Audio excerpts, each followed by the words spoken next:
None of the atoms in your body now were there 10 years ago. Not a single one. Your skin, your blood, the muscle in your hands, all of it has been quietly replaced piece by piece, without your permission, without you noticing. And by the end of this video, you're going to question whether you even means what you think it means. This isn't science fiction. This is a 2,000-year-old puzzle that's never really been solved. It's called the Ship of Theseus. And once you understand it, you can't unsee it. Here's how it goes. A ship sails for decades. Over time, its wooden planks rot in the sun and the salt water. So, the crew replaces them, one plank at a time. A few here, a few there, spread out over years. Eventually, every single original plank is gone. Not one piece of the original ship remains. So, here's the question philosophers have argued about since ancient Greece. Is it still the same ship? Take a second and actually sit with it, because your gut is probably telling you yes. Same name, same shape, the same crew who never stopped sailing it. Nothing sudden ever happened, it just slowly turned into something new. But that gut instinct is about to get tested in a way most people aren't ready for. That seems reasonable, until you add one detail that changes everything. Imagine someone was collecting every discarded plank as it came off the ship, quietly storing them in a warehouse for 30 years. And once they had every single original piece, they rebuilt it into another ship. Now there are two ships. One has been sailing the entire time, carrying the name, the memories, the crew. The other is made entirely of the original material, the actual wood that was there since day one. Which one is the real Ship of Theseus? If you say it's the one that kept sailing, you're saying identity is about continuity, about an unbroken thread through time, not what you're made of. If you say it's the one built from the original planks, you're saying identity is the material itself, the actual physical stuff, no matter how long it sat in storage. There's no clean answer. Philosophers have been stuck on this for over 2,000 years, and neither side has ever fully won. But here's where it stops being a fun thought experiment and starts being personal. Imagine that you are the ship. Almost every cell in your body gets replaced over your lifetime. Your skin replaces itself roughly every few weeks.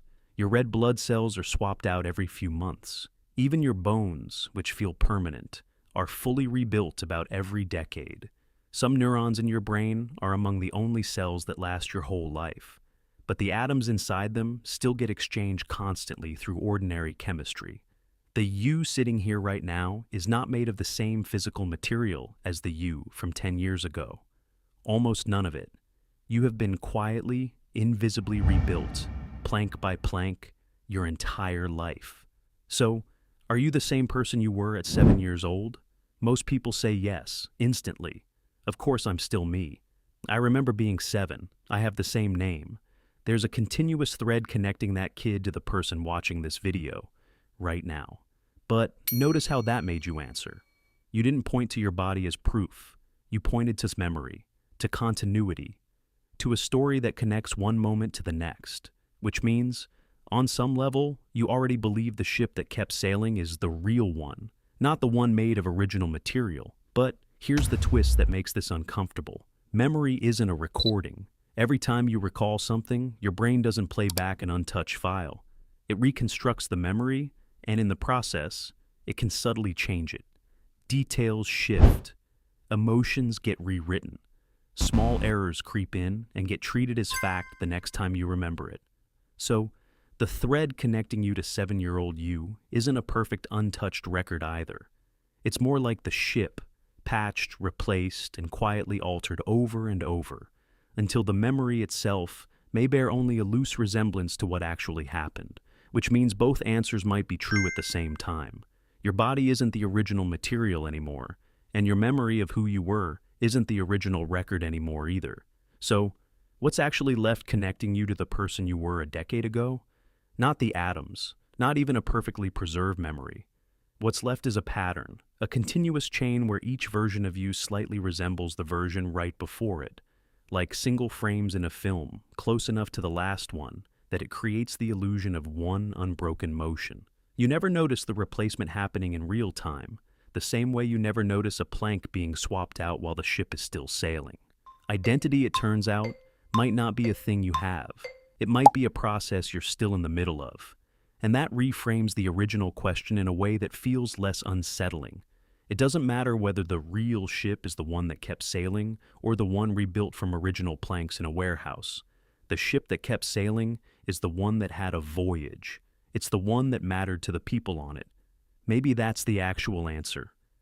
Not which version is technically original, but which version kept moving, kept the story going, kept becoming the next version of itself.